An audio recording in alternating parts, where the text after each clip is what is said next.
2023 was a lot. Twitter crashed, AI has taken over. So much has gone on, especially for creative businesses. So what does 2024 have in store for us? Well, I have some thoughts and I want to share with you today the things that I think will be important for creative business owners to be focusing on next year. So if you are ready, let's buckle in and head into the episode so I can share those thoughts with you, and then you can let me know what you think and tell me if you agree. Let's dive in.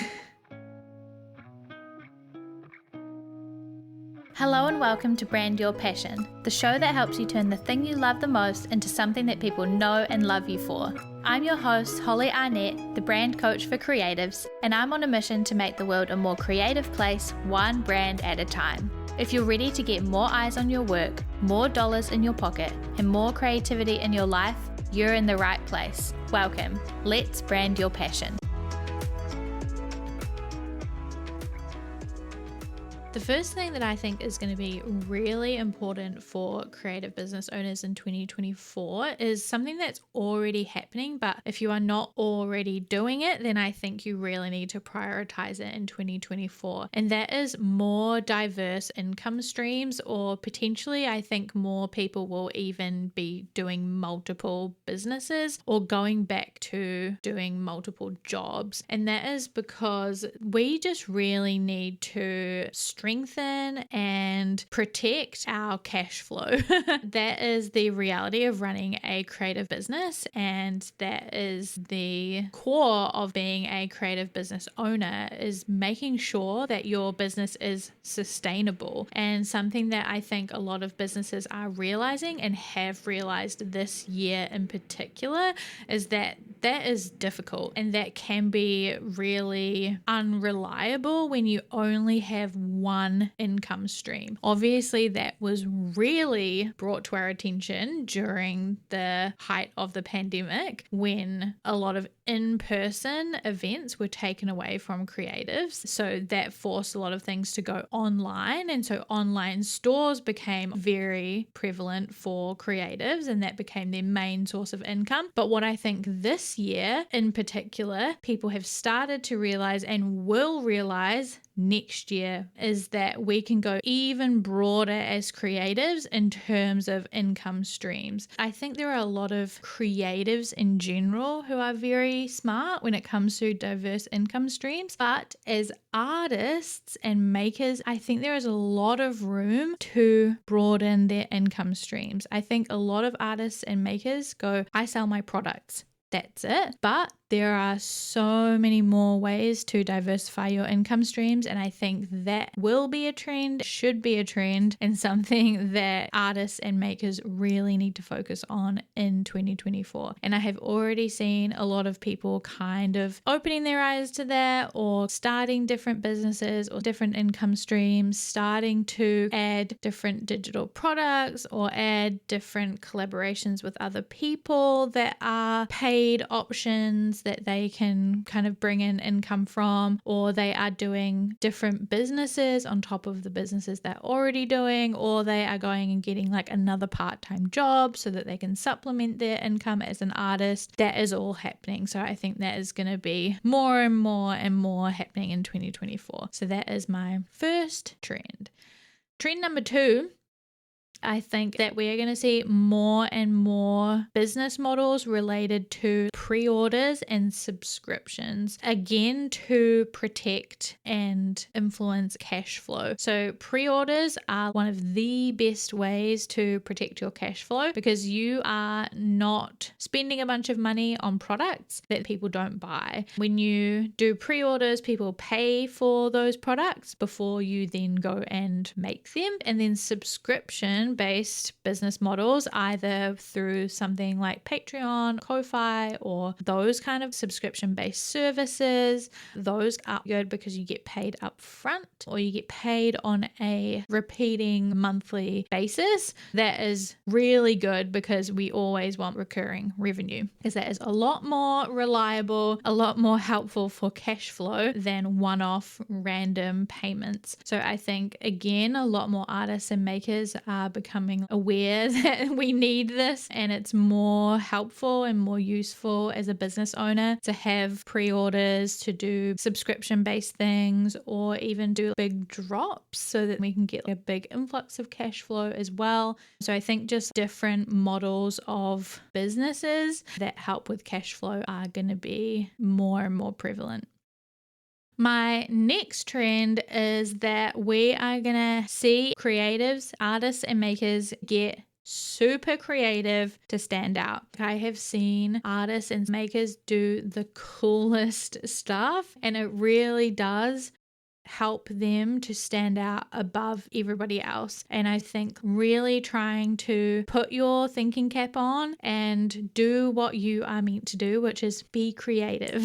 Think outside the box. Think, could I do something really special for a photo shoot to promote my collection? Or could I do something really interesting as a collaboration with someone, or something that I have not seen anybody else do to promote my work? I think you really have to try and think outside the box, and that's what we're gonna see happen in 2024 for a lot of artists. I think a lot of seeing the same flat lays of people's work or the same pictures on a background is just not gonna cut it anymore. And I think if you want to stand out this year, next year, then you are going to have to get a little creative and have a little fun and do something out of the box. And I don't say that to scare you, it's to encourage you to get creative and have fun and get stuck into the thing that you're made to do, which is being creative and being innovative and finding fun ways to do things. So take it as a good challenge, I think, of how you can, think of new ways to do things. The next trend is already happening. It's already been happening, but it's kind of this continuing creative tension with AI. Obviously, there is the fact that AI steals creative work, but there is the side of AI that I think as creatives we can try to embrace, and that is the side of AI that can help us with ideation or with admin tasks and help us with being productive and getting out of our own way in a lot of things. There is so much stuff that Notion AI and Notion's assistant can do, so much stuff that I haven't even gotten into, like all the stuff that it can do, but it's so useful. And then ChatGPT, using that to just get me started on an idea, or to just reformat something I've written or something like that, or to automate things that I'm doing, or to just make things a little faster. I think there's a tension with AI in that, like, as creatives, we are quite hesitant to use it because obviously the ethics of it, but also if we don't hop onto it, we are going to get left behind, and we really need to try to learn how to use it and embrace it in some ways, because it can actually be helpful in some ways and also make our lives easier. And when we have so much going on, so much to do, so much things to juggle as creative business owners, anything that can make our lives easier could be useful. And so in 2024, I think it could be and can be the year of creatives trying out some AI and seeing how that goes. Like I said, not the generating images and stuff, because I don't feel good about that. But I think a lot of the admin tasks can be a really useful part of it. So that's how I feel about that.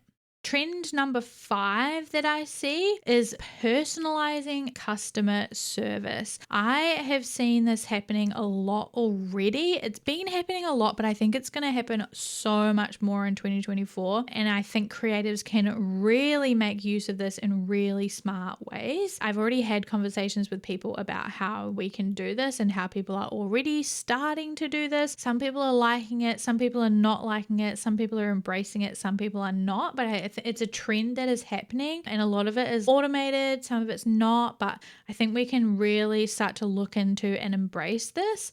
So this is customizing how we interact with our customers and with our audience. So some examples of this is customized email funnels. So this is something that you've been able to do for a long time with your email service provider, whether you're using like ConvertKit or MailChimp or whoever, but creating really customized, personalized journeys for your customers based on who they are, what they're clicking on, what products they're looking at, what things they select when they sign up to your newsletter, what they click on in your emails, that you can customize so well and make sure that you're using their name so it's all personalized. Like, that's one example. You can also use chat functionality on your shop itself so that you can talk to your customers. You could use like a chat bot that talks to your customers for you. You can personalize that really well.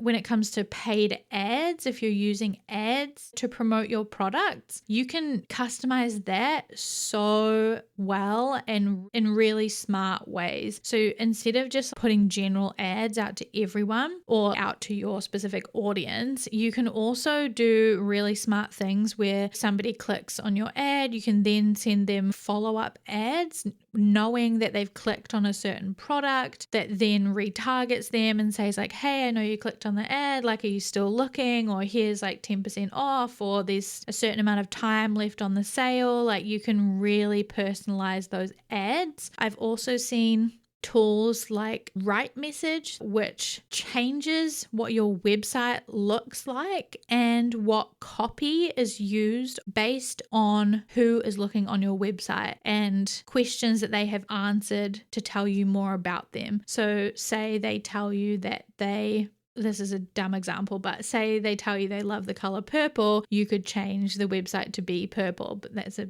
terrible example. But you can really personalize your website so that you make it tailored to them. Another example is ManyChat. People have been using ManyChat on Instagram. Some people hate ManyChat, some people love it. This is what you will have seen when some people are saying, comment sparkle on my post and I'll send you a DM. And this is personalizing and customizing a DM so that you get a link or a download or something sent directly to your DM from commenting, because it makes it fast and direct. You get a DM from the person and you start a conversation, stuff like that, with making sort of automated but personal, seamless, impressive customer experiences, I think the key in 2024. So exploring and getting really interested in some of those technical things is something that could be interesting for creatives in 2024. Now, I have some thoughts on social media, so let's talk about that. Something that, again, has been in the works, but I think is really happening and going to continue to happen in 2024 is kind of this full commitment and leap back into slice of life, in the moment, real, raw, and unfiltered content. Obviously, we've been seeing it a lot over time with people wanting less filters, less makeup, more authentic, in quotation marks, content. But I think when I really noticed this was when Threads came, because what happened when Threads came about, and what has still been happening because I'm still on Threads, and what I've been noticing and what I did notice when it started, when people started posting on Threads, was that people were just so happy to have somewhere to post and enjoy everyone else's posts that were just unfiltered and real and sort of just what people are actually thinking. It was like, thank God we're actually just talking about what we are actually thinking, what we're actually feeling. It's less salesy, less shiny and polished and perfect, and more just like, this is what I'm feeling, this is what I'm thinking, this is who I am, take it or leave it, let's be friends, let's actually talk to each other, let's actually be a community, and let's actually just be a raw and unfiltered place. And so I think we are just going to to continue to see that. And I hope that it does continue, because that's why I have sort of liked being on Threads. I really enjoyed, especially the first few days of Threads was particularly chaotic, but I have really continued to enjoy that and continued to enjoy especially like the very conversational nature and just actually helping people, actually being helped, actually talking to people and just being who I am, them being who they are, everybody talking about what's going on in their life and what they're working on and what actually things are like. And I think people are doing that in a lot of different formats too, right? Like it's going to lead into my next point, but people are blogging about what it's actually like to run a business, or what it's actually like to be a creative, or what's actually going on in their life. People are sharing close friend stories about what's going on in their life, or they have a broadcast channel and they're telling everyone what's actually going on behind the scenes. And I think this is the raw and unfiltered and behind the scenes, and people want to see that, people want to share that. We actually just want to like unburden ourselves. People want to share that burden, people want to see what's going on, people want to feel like, oh, thank God I'm not the only one.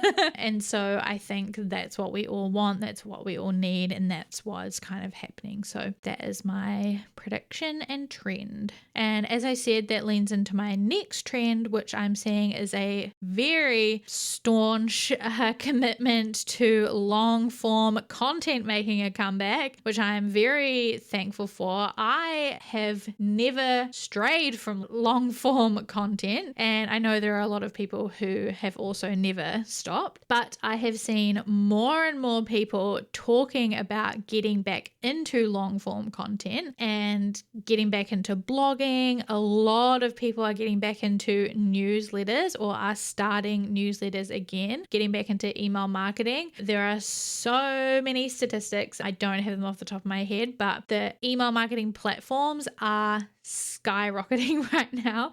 Like Substack, ConvertKit, Beehive are like thriving. I think that is definitely coming back, and same with blogs, long form videos. People are doing very long form interviews. That is definitely happening. So if you have been over short form content and you are maybe like somebody who processes better in a long form content and you've been waiting for it to have its comeback, now is your time.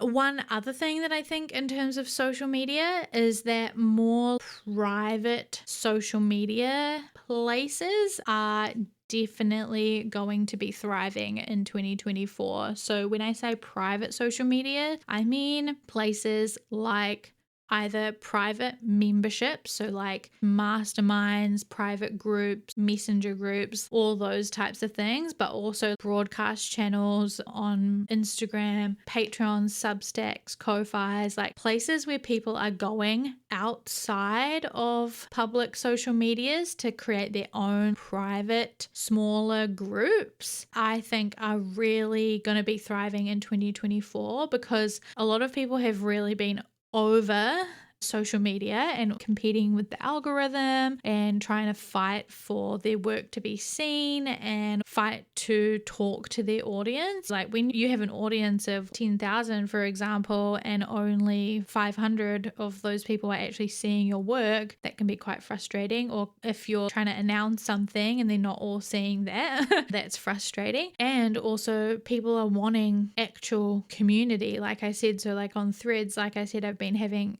actual conversations and it's so nice and so refreshing. And so I think people are going to be migrating and prioritizing those actual communities and social medias or private communities to really focus on those conversations and communities. And so whether you are starting your own or you are joining in on somebody else's, then I think that's something that could be worth focusing on or prioritizing in 2024 is like, do I join a membership? Do I create one? Or do I focus on like my Patreon or something like that? I think we will see more and more of that happening. Like broadcast channels has happened. I don't know about you, but I get more and more invites to broadcast channels every day. And so I think we're going to see more and more of those things happening all the time.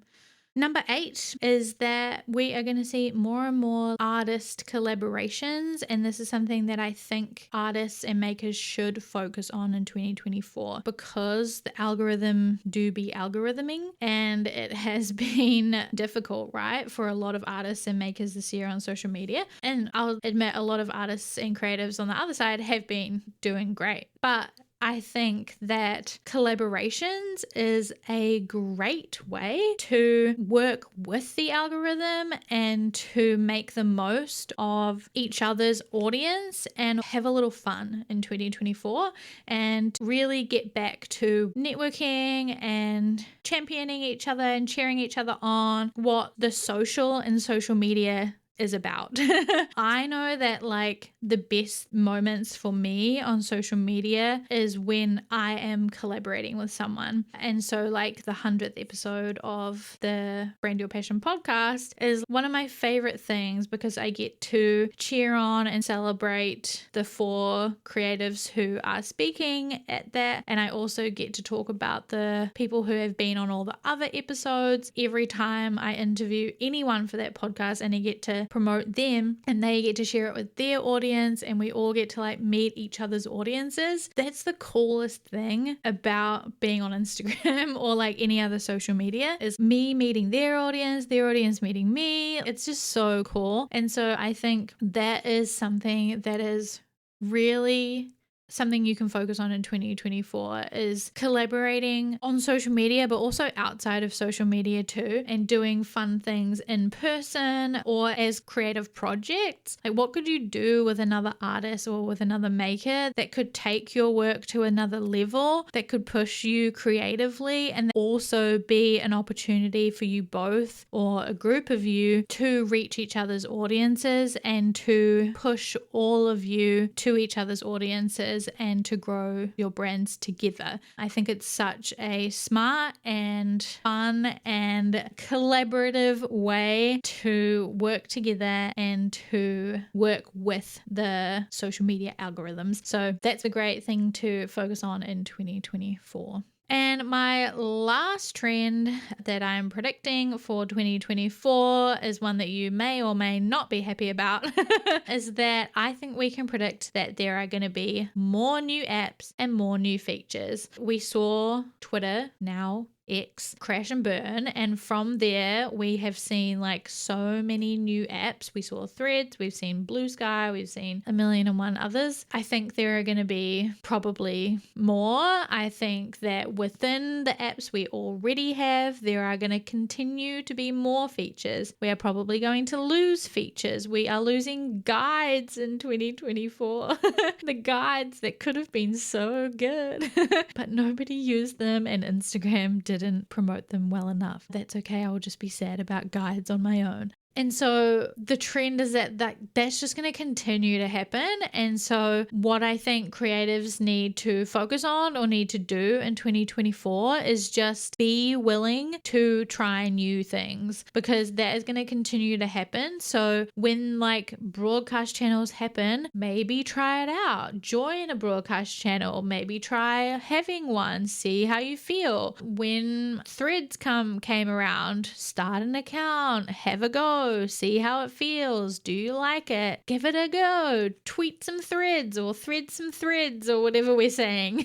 You just have to be willing to try it, because you never know how that could go. Threads could be the thing that kicks off your business, that propels you into the next stage of your career. You just never know. You have to try it before you write it off. And we have to be adaptable and resilient as artists and makers. And so my tip for the next year is to just be open, be prepared for more new apps, more features. Don't be scared of it. Be willing to give it a go and be open to the possibilities of what it could bring to your creative business. So those are my predictions for 2024. Please let me know on Threads or on Instagram. You can comment on the post for this episode, or you can DM me anytime at Maker and Moxie. Let me know, what trends do you think are going to happen in 2024, or do you think that creatives need to be focusing on in 2024? And which ones of mine do you agree or disagree with? Let me know. I would love to know. I think this is going to be a great one to discuss, and I will talk to you in the next one.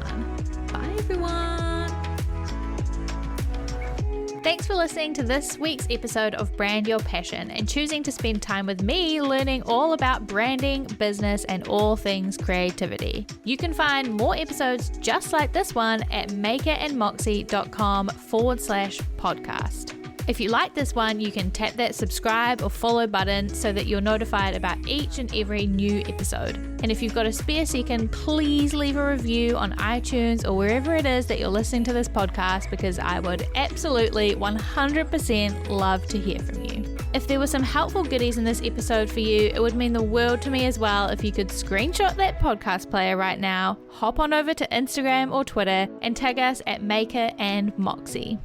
By subscribing, reviewing, and sharing, you're helping reach more creators just like you, so that together we can make the world a more creative place, one brand at a time. We can't achieve this mission without you, so your support means the absolute world. I will talk to you in the next episode, but until then, keep creating.